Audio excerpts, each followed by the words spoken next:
কাৰণ আমি চেক কৰি যাম, তাৰ পাছত তোমালোকে গাড়ী যাব পাৰিবা। এই গাড়ী পুলিচ উদ্দেশ্য লৈ লোৱা, আপোনালোকে মাতি দিয়া, গোটেইবিলাকক মাতি দিয়া। আমি কষ্ট কৰি মেলি পেলাই আমি হেৰি কৰিছোঁ, আৰু ইয়াত তেনেকুৱা ধৰণে কৰিলে হ'ব নেকি? এটাও বস্তু নল'বা, আমি নিদিওঁ, কোনে আহক, দিনটো পৰা থাকক, আমুক থাকক, কোনোবা থাকক, বস্তু নল'বা ইয়াৰ পৰা। গাড়ী তোমালোকে লৰচৰ নকৰিবা তুমি। গাড়ী কেতিয়াও লৰচৰ কৰিবা। একেটা হেৰিত চাওকচোন বাৰু কিমান দুখৰ বিষয়। একেটা বিল্ডিঙত আপোনালোকে চাওক, আমাক সোমাই যাওঁতে কেমেৰা কৰি লৈছে, ওলাই আনোতে আমাক কেমেৰা কৰি মেলি পেলাই ওলাইছে। হা? কিন্তু এই গোটেইখিনি কাৰ্টনবিলাক এই গাড়ীখনত উঠি আছে। গাড়ীৰ নম্বৰ চাওকচোন, AS05AC6373।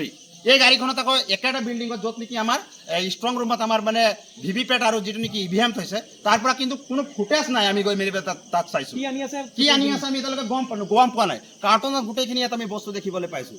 এনেকুৱা আচলতে বিসংগতিমূলক কাম কিয় কৰিছে? এইটো বৰ দুখৰ বিষয়। সেইকাৰণে আমি ইয়াৰ পৰা এটাও বস্তু যাবলৈ আমি নিদিওঁ, কেতিয়াও আমি যাবলৈ নিদিওঁ।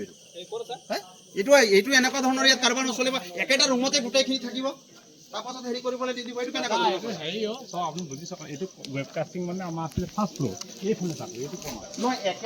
এটা ৰুল আছে, এইটোৰ পৰা আমি সোমাই যাওঁতে আমাক কেমেৰা কৰি লৈছে, আমাৰ মোবাইল পৰ্যন্ত দিয়া নাই।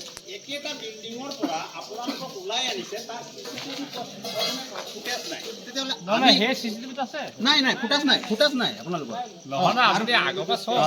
চালে নহ'ব, এইটো যুক্তিসংগত। একেটা বিল্ডিঙৰ পৰা কেনেকৈ আনিব? নহয়, সেইটো চাই মেলি নহ'ব। সেইটো আমি চাই মেলি লাগিব। একেটা বস্তু তাৰ পৰা উলিয়াই আনিব, ইয়াত কি আছে কি নথকা হৈছে আমি কেনেকৈ গম পাম?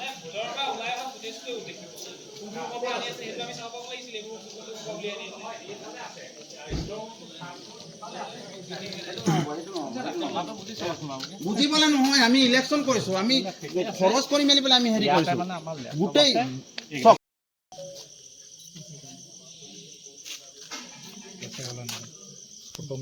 কি হৈছে? দুখ লগা বিষয় যে য'ত নেকি আমাৰ ষ্ট্ৰং ৰুম আছে, সেই ষ্ট্ৰং ৰুমৰ ওচৰতে আমি দেখিবলৈ পাইছোঁ যে এনেকুৱা ধৰণৰ কাৰ্টুন, আৰু ভিতৰত কি আছে আমি নাজানো। হয়তো EVMও হ'ব পাৰে, ভিভিপেটো হ'ব পাৰে, অন্যান্য হ'ব পাৰে, ছেফটি নহয়। ষ্ট্ৰং ৰুমৰ ওচৰৰ পৰা কেনেকৈ এইখিনি গোটেইখিনি ওলাই আনিব পাৰিলে? জ্বলন্ত প্ৰমাণ। আপোনালোকে জানে যে গোলাঘাটৰ পুলিবৰ ইঞ্জিনিয়াৰিং কলেজৰ ওচৰত আছোঁ, আৰু গোটেইখিনি CRPFৰ তত্ত্বাৱধানত থাকি মেলি পেলাইও ইয়াত আমি দেখিবলৈ পাইছোঁ যে সেই একেটা হেৰিৰ পৰা একেটা বিল্ডিঙৰ পৰা এইটো যেতিয়ালৈকে ৰিজাল্ট দিয়া নাই, কেনেকৈ বস্তুবিলাক আহি আছে আমিতো গম পোৱা নাই। লগতে সন্দেহৰ বিষয়, ভিতৰত আমি ডাঙৰ ডাঙৰ ট্ৰাংক দেখিছোঁ। এইবিলাক খালী কৰি দিয়া হৈছে নেকি? আৰু সেই ট্ৰাংকৰ ভিতৰত আকৌ বেলেগ কিবা আছে, গৈ মেলি পেলাই তাত সোমোৱাই দিয়া হ'ব নেকি? বহু প্ৰশ্ন উদয় হৈছে। গতিকে ইয়াত যে ছেফটি নহয় এই কথাটো স্পষ্ট। সেইকাৰণে আমি DO আৰু আৰক আমি অতি শীঘ্ৰে পদক্ষেপ ল'বলৈ আমি দাবী উত্থাপন কৰিছোঁ। আৰু যদি আমাৰ এই দাবীখিনি মানি নলয়, তেতিয়াহ'লে আমি কিন্তু ৰাজপথ, আমি বিৰোধী দলসকলে যিমান আছোঁ আমি ঘেৰাও কৰিবলৈ বাধ্য হ'ম। আৰু অপ্ৰীতিকৰ যদি হ'ব, তাৰ দায়ী কিন্তু DO হ'ব, আৰও হ'ব, গোটেই যি প্ৰশাসনে চাই আছে তেওঁলোকে কিন্তু জগৰীয়া হ'ব। হয়।